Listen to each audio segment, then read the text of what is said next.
iniciar en esta mañana con la predicación, la enseñanza del día de hoy. Quiero que abran su Biblia porque estamos estudiando un libro muy importante que creo ha traído a mi vida mucho conocimiento, gracias a Dios por ello.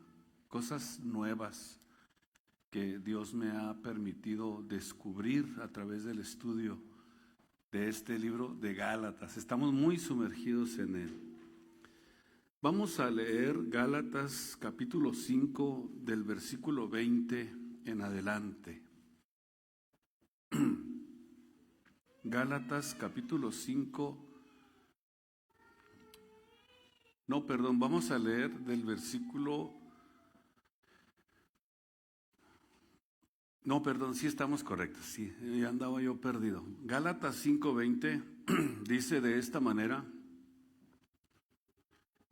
idolatría, hechicería, enemistades, codicia, disolución, idolatrías, hechicerías, todo lo que enumera aquí en esta porción del versículo 20 al 21 son precisamente las obras de la carne, que son envidias, homicidios, borracheras, banqueteos y cosas semejantes a estas, de las cuales hoy os denuncio, dice el apóstol Pablo, que como ya os he anunciado, que los que hacen tales cosas no heredarán el reino de Dios. Versículo 22.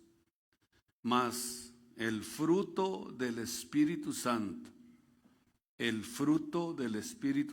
noten ustedes que habla en singular, es caridad, gozo, paz, tolerancia, benignidad, fe, bondad, fe, mansedumbre, templanza. Contra tales cosas no hay ley.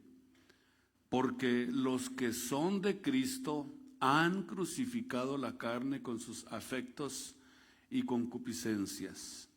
Pero si viviereis en el Espíritu, andamos también en el Espíritu, así que no seamos codiciosos de vanagloria, irritándonos los unos a los otros, envidiándose los unos a los otros. Hasta ahí vamos a leer y vamos a comenzar en esta preciosa tarde, en esta mañana preciosa. Siéntense, tomen sus lugares, mucha atención a la palabra de Dios, porque vamos a hablar de algo que es muy importante, los frutos del Espíritu Santo. En esta porción de Gálatas del versículo 20 al 25 encontramos estos dos contrastes que es muy importante que los descubramos. En Gálatas 5, 16 y versículo 25 notamos algo muy importante. Vemos un mandamiento que se repite en estos dos versículos, versículo 16 y versículo 27, que es andad en el Espíritu. Es decir, que es un mandamiento que se nos da, es como una orden que se nos da, andad en el Espíritu. En Efesios 5, 18, la Biblia nos dice que no se emborrachen, porque van a perder el control de sus actos. No se embriaguen, estén sobrios, más bien permitan ser llenos del Espíritu Santo. O sea que Pablo está prácticamente enseñándonos que cada uno de aquellos que han creído en Cristo deben de ceder el control de sus vidas al Espíritu Santo.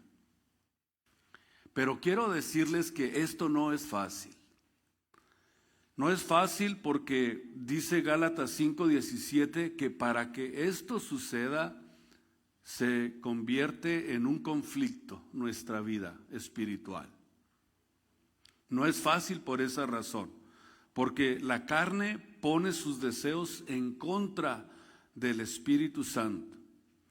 Y el Espíritu Santo contra la carne, y ese es precisamente el conflicto interno con el que el hombre comienza a luchar desde el día que comienza a conocer la Biblia, la palabra de Dios.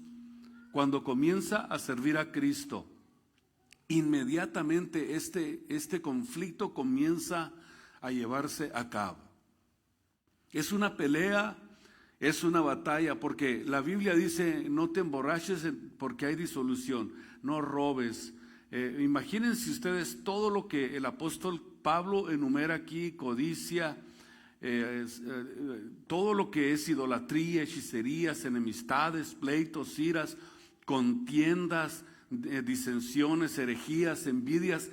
Todo lo que enumera en estos 2 versículos el apóstol Pablo es precisamente lo que tiene la carne, y el Espíritu tiene lo contrario a la carne. Cuando dice el apóstol aquí que el fruto del Espíritu es lo contrario, es porque el Espíritu es gozo, bondad, mansedumbre, templanza, tolerancia, benignidad, fe, mansedumbre, templanza. Imagínense ustedes el contraste en el que nosotros nos encontramos cuando comenzamos a conocer la Biblia, comenzamos a darnos cuenta el contraste que hay en nuestro estilo de vida. Porque era normal transar, robar, mentir, envidiar, pelearse, hasta muchos lo hacían hasta por deporte, no andarse peleando por todos lados. Y eso es precisamente el conflicto y el contraste en el que nosotros entramos cuando la Biblia nos dice cuál debe de ser la actitud de alguien que quiere servir a Jesucristo. Así es. La carne pone sus deseos contra el Espíritu y el Espíritu contra la carne. Y ahí es donde precisamente vemos que esto realmente no es algo muy fácil, porque ya dijimos, comienza a trabajar el contraste. Nuestra lucha es andar en el Espíritu. O sea, yo creo que todos deseamos andar en el Espíritu, pero nuestra carne lucha precisamente contra eso. Nuestros deseos carnales están restringidos por el Espíritu Santo cuando nosotros creímos y nos entregamos a Jesucristo. En el libro de Colosenses capítulo 3, versículo 5 y 6, vemos que aquí el apóstol Pablo habló acerca de esto para que aprendamos nosotros como hijos de Dios. En el versículo 5 dice: amortiguad pues vuestros miembros. Amortiguad nuestros miembros, o sea, los miembros del cuerpo que están sobre la tierra, que es fornicación, inmundicia, malicia, mala concupiscencia, avaricia, que es idolatría. Por las cuales cosas la ira de Dios viene sobre los hijos de desobediencia. Es decir, que este conflicto inicia con el conocimiento de la Biblia, de la palabra de Dios. En el mundo es muy común que una canita al aire, ¿por qué? Porque es el estilo de vida del mundo. Pero cuando llega el conocimiento, nuestro estilo de vida comienza a recibir un revés, un contraste. Y allí es precisamente donde inicia nuestro nuevo estilo de vida. De hecho, en el libro de Santiago, capítulo 4, versículo 1, habla Santiago precisamente de este conflicto que es real, que sucede, que se convierte en parte de nuestra vida cuando nos entregamos a Jesús. ¿De dónde, dice Santiago, de dónde vienen las guerras, los pleitos entre vosotros no son de vuestras concupiscencias, dice aquí Santiago, las cuales combaten contra vuestros miembros. Fíjese bien, qué interesante. O sea que en nosotros está por naturaleza ese contraste de pelea, de pecado, porque era precisamente la naturaleza en la que nosotros nos encontrábamos antes de venir a Cristo. Y cuando nosotros aprendemos a amortiguar nuestros miembros, a restringir nuestros miembros, comienza la carne a sentirse muy incómoda, porque no le damos lo que quiere.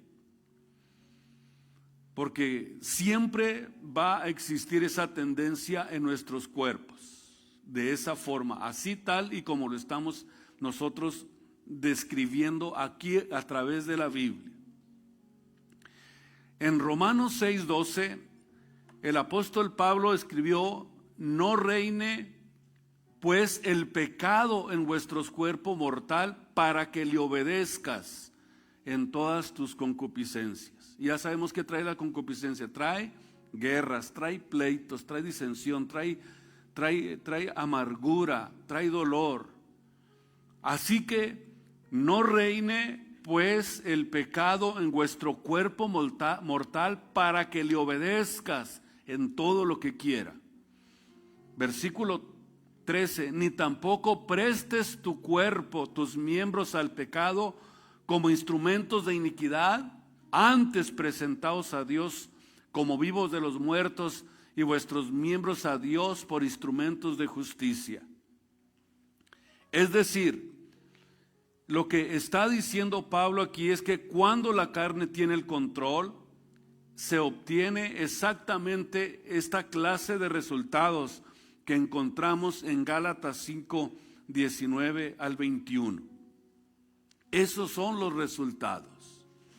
Cuando lo prestas, cuando prestas tus miembros al pecado, cuando permites que el pecado se enseñoree de tu cuerpo, de tu vida, y eso es exactamente lo que nosotros estamos tratando de evitar. Estamos luchando contra todo eso como hijos de Dios. En estos versículos 19 al 21 vemos las obras de la carne, que son lógicamente muy evidentes, son muy obvias, son manifiestas, son muy claras. Estas son el tipo de cosas que marcan a las personas que no han heredado el reino de Dios, a los que todavía no han entrado en el nuevo conocimiento, en la especie de Dios, en el nuevo nacimiento.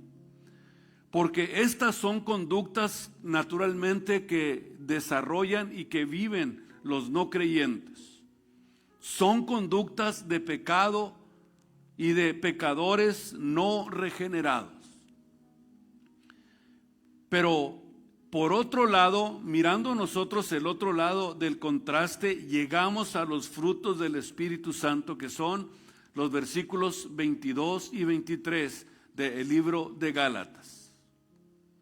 Aquí vemos que el fruto del Espíritu Santo es exactamente esto lo que produce en nuestras vidas.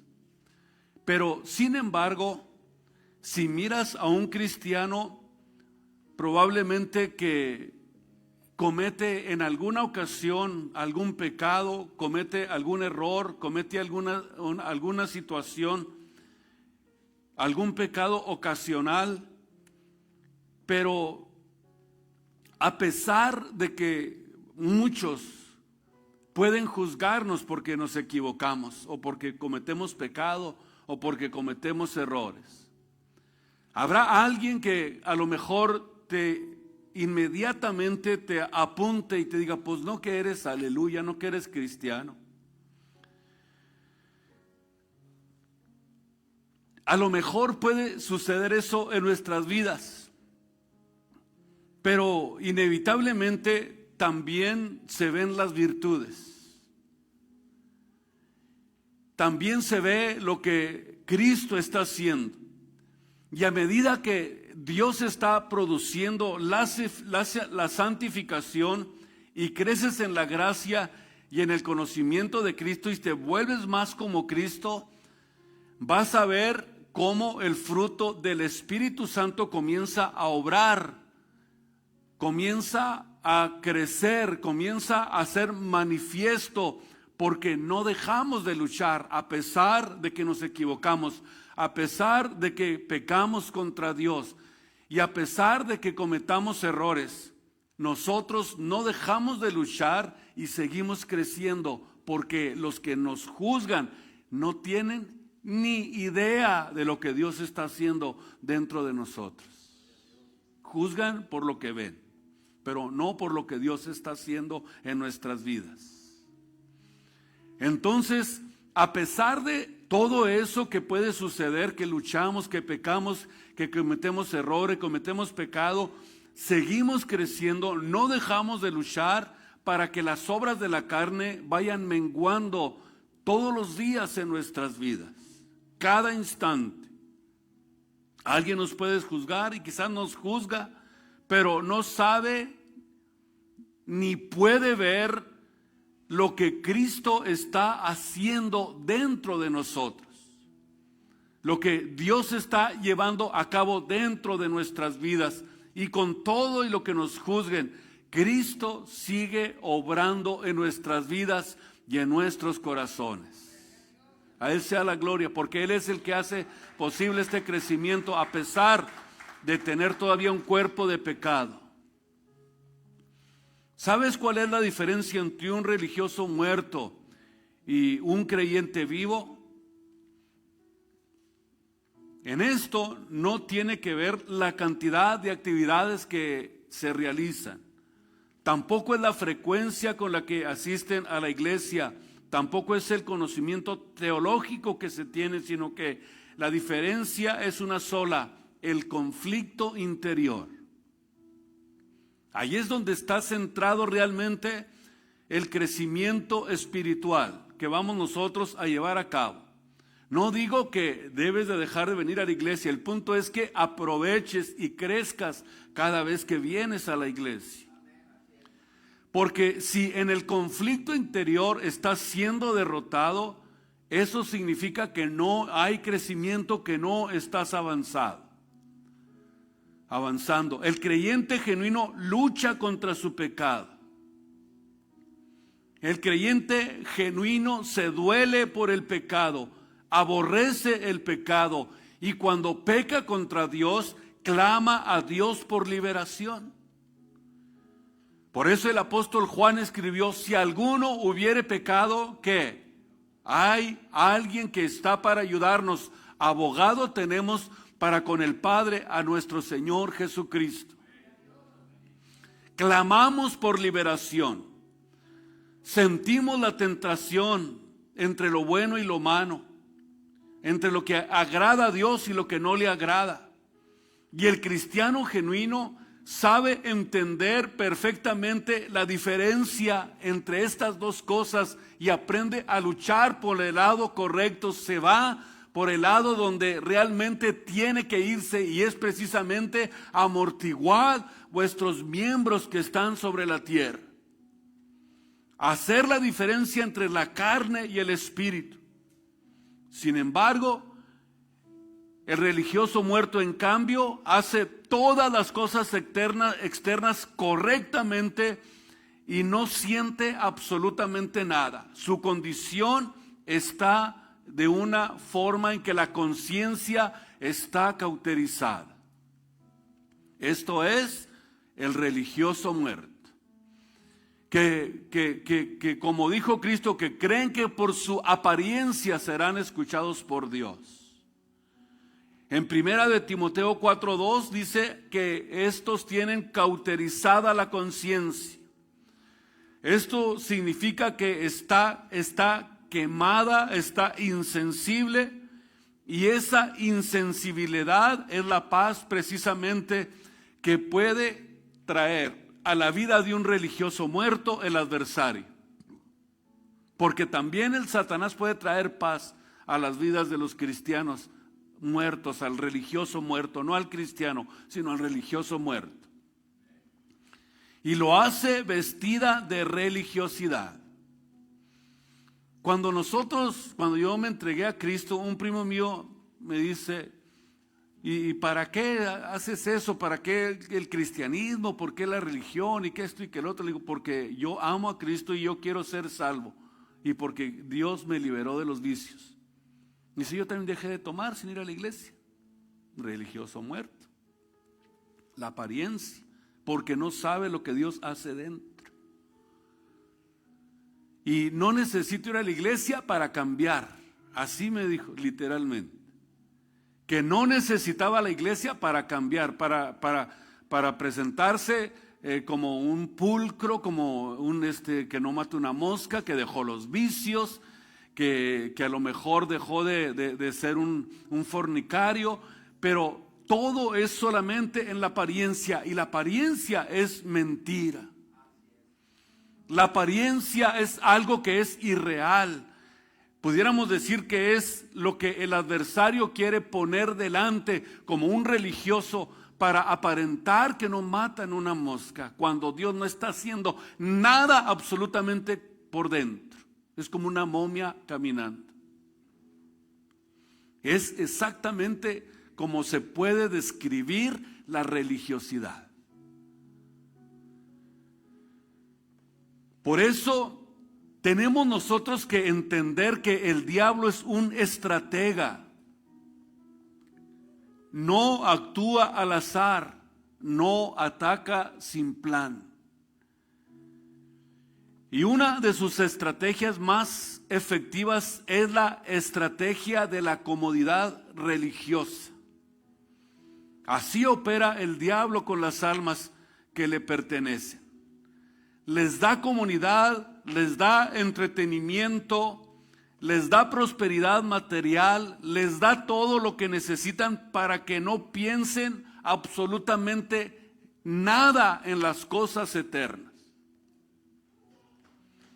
Y es precisamente la lucha que se tiene que llevar a cabo, entender la diferencia que existe en lo que es el cristianismo verdadero y el cristianismo falso, aparente, externo, donde no hay nada dentro, donde el Espíritu Santo no está morando, de aquellos que solamente están allí por estar, sin permitir que el Espíritu Santo viva en sus vidas.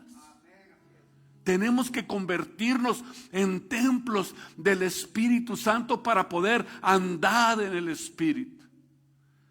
De otra manera, todo lo que hagas lo vas a hacer con tu propio esfuerzo, con tu propia capacidad, sin la ayuda de Dios, sin la ayuda de Cristo. Y entonces es importante entender que cuando Él nos hizo templos del Espíritu Santo es para que peleemos en contra de nuestro pecado.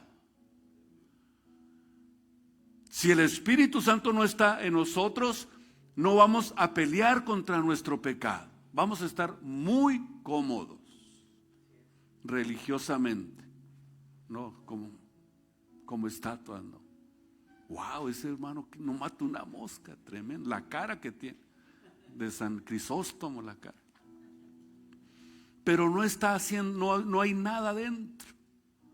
No está pasando nada. Gloria a Dios. Gracias Dios, porque nosotros somos, 1 Corintios 6, 19 y 20, somos templos del Espíritu Santo. Peleamos en contra de nuestro pecado, no del pecado del otro, no. Peleamos en contra de nuestro pecado. Nuestra lucha es interior. Nuestra lucha es interior.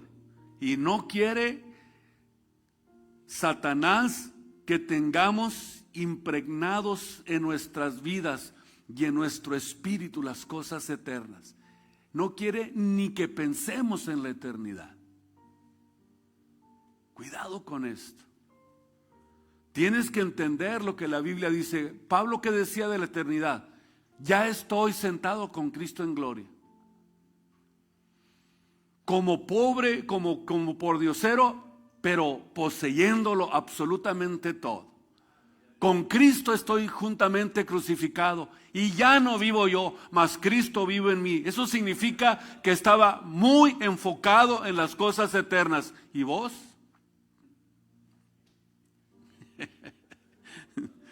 ¿Estás enfocado en lo eterno o nada más vienes por venir a la iglesia? Es muy importante entender esto. Tenemos que tener en nuestro espíritu, en nuestras convicciones, en nuestro estilo de vida, las cosas eternas, porque desde el día en que nosotros nos entregamos a Jesús, ya no somos de esta tierra.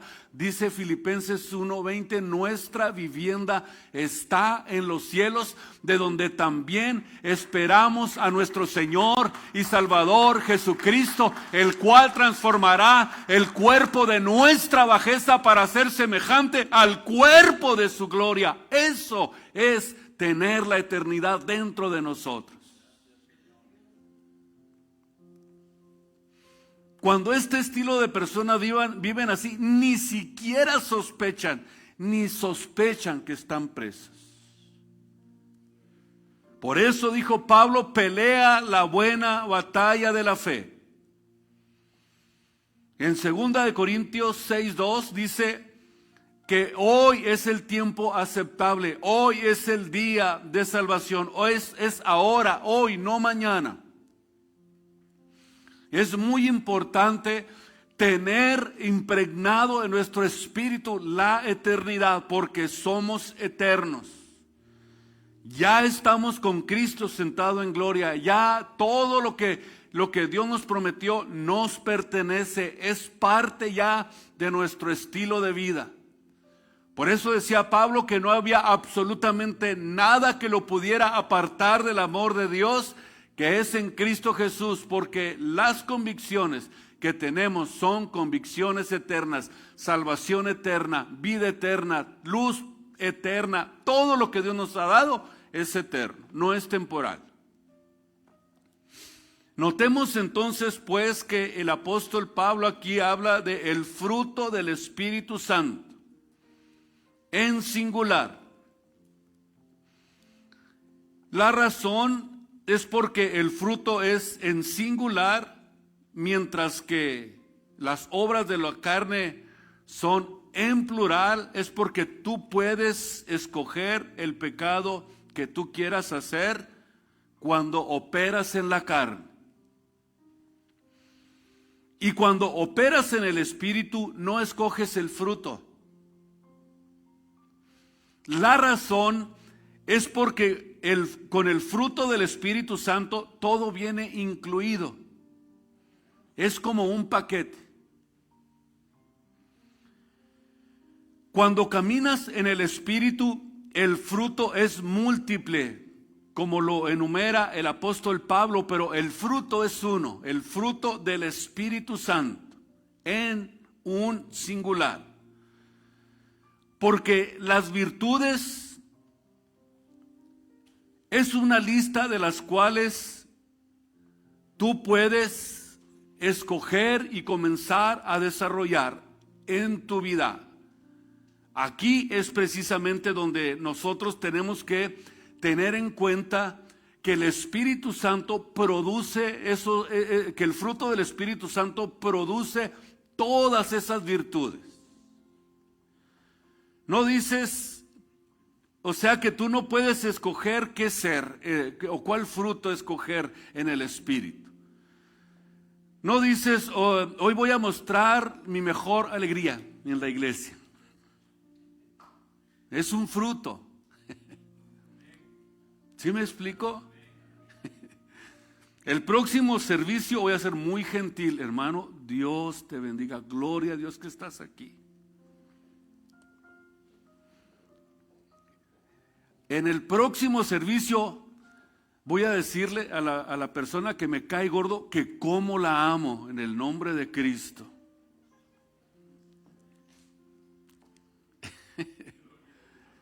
Porque pasa entre nosotros, ¿no? Somos honestos en decirlo.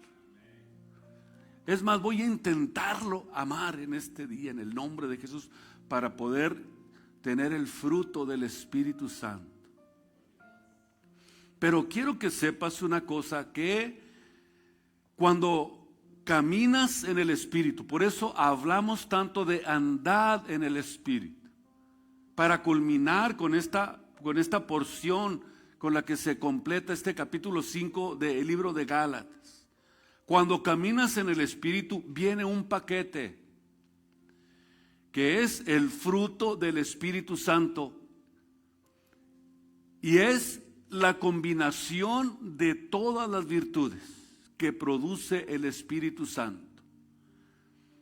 Entonces, el pecado es una lista que tú puedes elegir, pero la virtud del Espíritu Santo, quiero decirte que se produce dentro de nosotros colectivamente.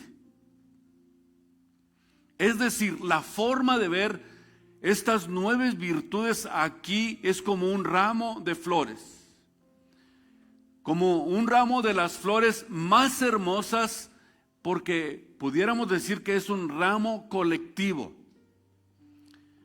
Y puedes admirar esa belleza que contiene ese ramo de flores, compuesta de una forma excelente. Y no como cosas aisladas la una de la otra, o como si estuvieran en fila. No, estamos hablando de un ramillete completo, excelentemente bien compuesto. No en fila, sino en un ramillete compuesto. Entonces, no son cosas aisladas la una de la otra, sino que el fruto es un hermoso ramo de virtudes, y es precisamente lo que produce el Espíritu Santo en aquel que camina en el Espíritu.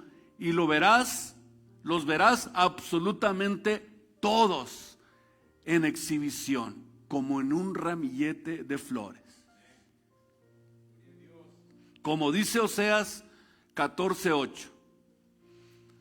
¿Cuáles son estos frutos? Son frutos del Espíritu Santo. No son frutos que nosotros los producimos por producirlos, sino el Espíritu Santo que está en nosotros.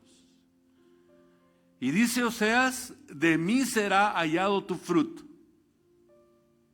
Vean, qué interesante lo que dice aquí Oseas. O sea que el fruto del Espíritu Santo procede de Dios. Procede de Dios, nuestro Dios y Salvador Jesucristo, que es precisamente la fuente de toda virtud.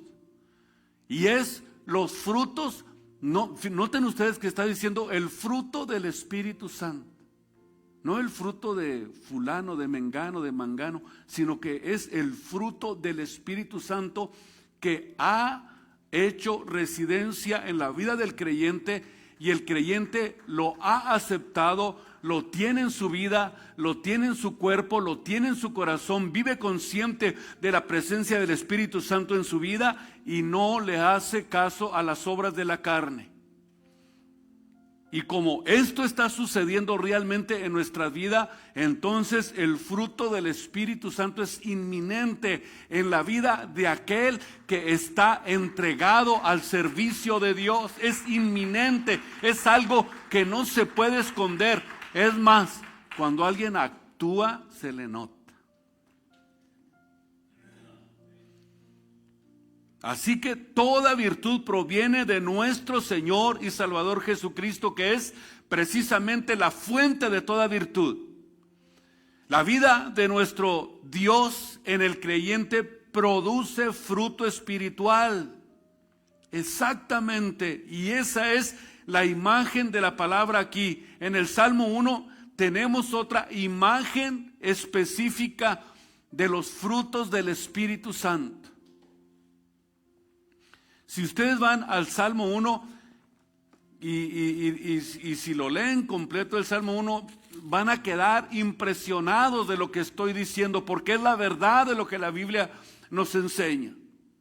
Bienaventurado el varón que no anduvo en consejo de malos, ni estuvo en camino de pecadores, ni en silla de escarnecedores se ha sentado. Antes la ley de Jehová está su delicia y en su ley medita de día y de noche. Y entonces será como un árbol plantado junto a arroyos de agua que da su fruto a su tiempo y su hoja no cae y todo lo que hace prosperará.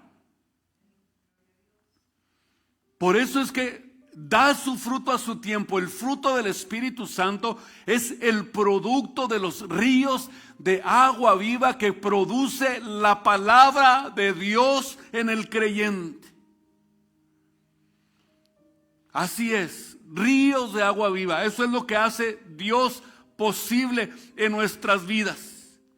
Ese fruto espiritual se produce en una vida justa.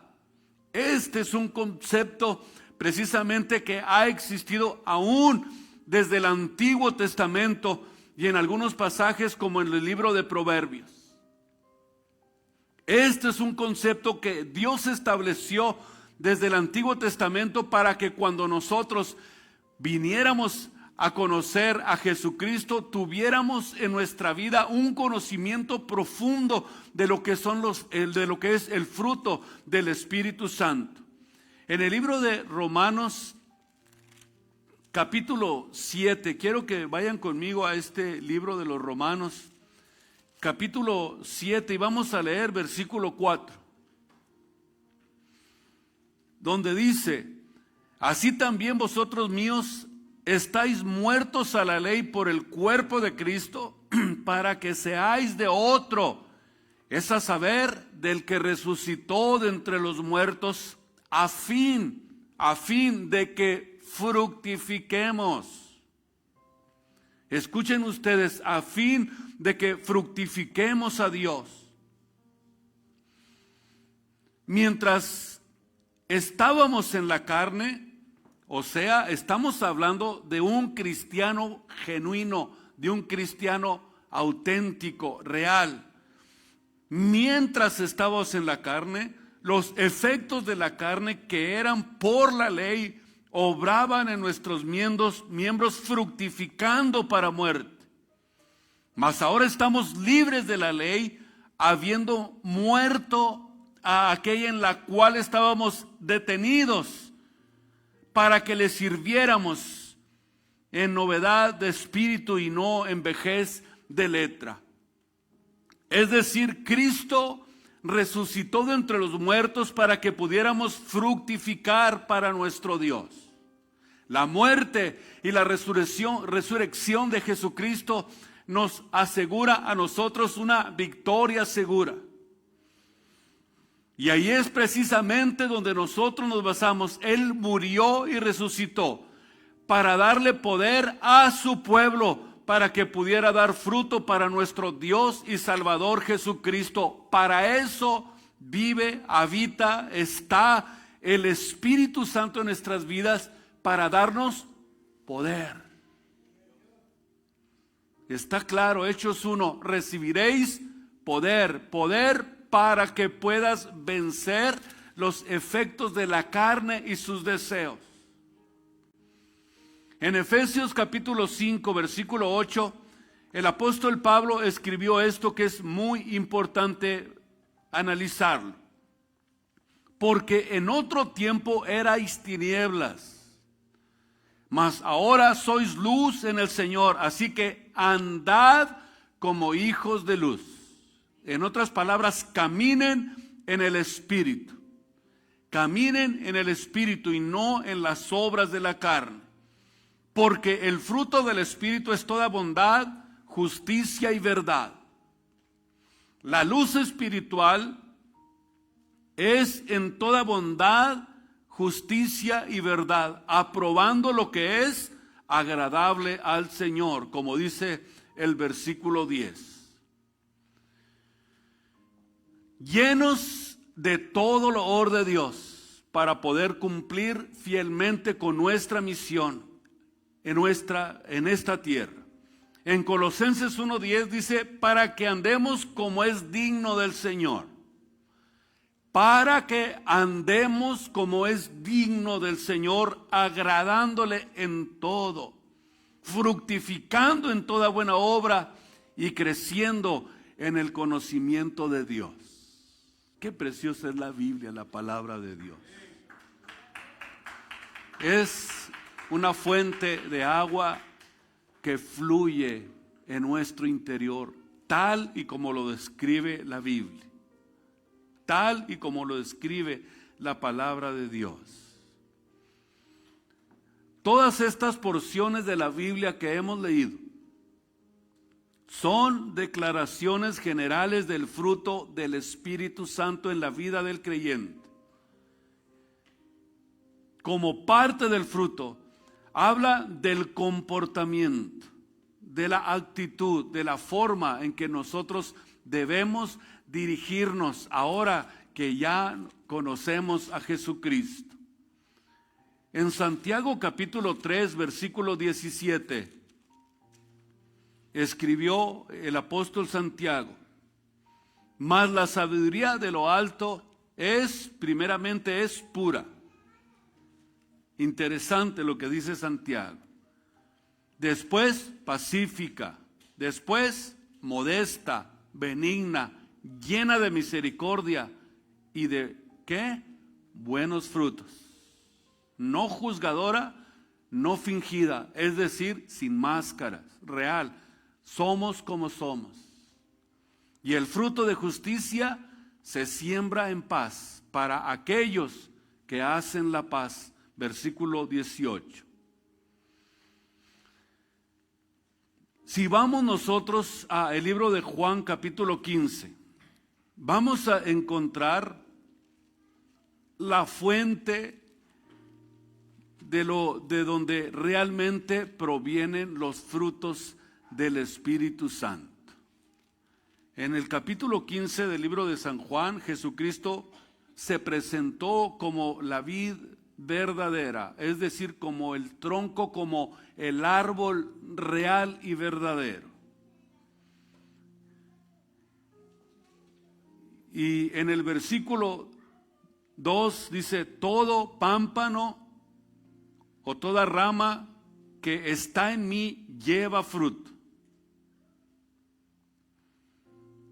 Y si le quitará, le quitará, y todo aquel que lleva fruto le limpiará para que lleve más fruto. O sea, tenemos que fructificar para Dios. Es vital en nuestro crecimiento espiritual que comiences a mostrar los frutos del Espíritu Santo, de lo que Dios está haciendo en tu interior. Tienes que cambiar tu estilo de vida. Si el Espíritu Santo está en ti, los frutos del Espíritu Santo tienen que ser inminentes. Muy bien, versículo 3. Ya vosotros sois limpios por la palabra que les he hablado. Estad en mí y yo en vosotros. Como el pámpano o la rama no puede llevar fruto de sí mismo si no está en el tronco, si no está en el árbol, así ustedes, así cada uno de ustedes tienen que entender que si no estás en Cristo, no hay frutos. Sin mí, dijo Jesús, no van a poder fructificar. Yo soy la vid verdadera, dijo Jesús, y ustedes son las ramas, los pámpanos. Y el que está en mí y yo en él, este lleva mucho fruto, es bondadoso, es amable, es benigno, mansedumbre, templanza, bondad, fe. Inevitablemente los frutos del Espíritu Santo tienen que ser inminentes si estás en Cristo, porque sin mí nada podéis hacer. Tenemos que estar en Cristo. Si estamos conectados a Cristo, habrá mucho fruto. Los seguidores de Cristo tienen mucho fruto. Noten que en cada una de las expresiones habla en singular. Y el fruto es toda bondad, toda justicia, toda verdad. Todo lo que tiene que ver con el carácter y la actitud de Dios, comienzan a desarrollarse dentro de nosotros. Y esa es la prueba de que realmente somos discípulos de Cristo. En esto conocerán que son mis discípulos, en el amor que se tienen los unos a los otros. Como dice Gálatas, donde estamos, ¿no? 5:18, ¿no? Cuídense de no morderse unos a otros. No sean caníbales. Vean ustedes qué interesante lo que dice Pablo. Ahora muy bien, en concreto, hay algunas conductas que nos indican en las Escrituras como fruto, como lo es en Hebreos 13:15. Esto pudiéramos decirlo que es la forma de describirlo como de una forma específica, como lo menciona aquí el apóstol en esta porción de la Biblia. Léanla conmigo y van a ver.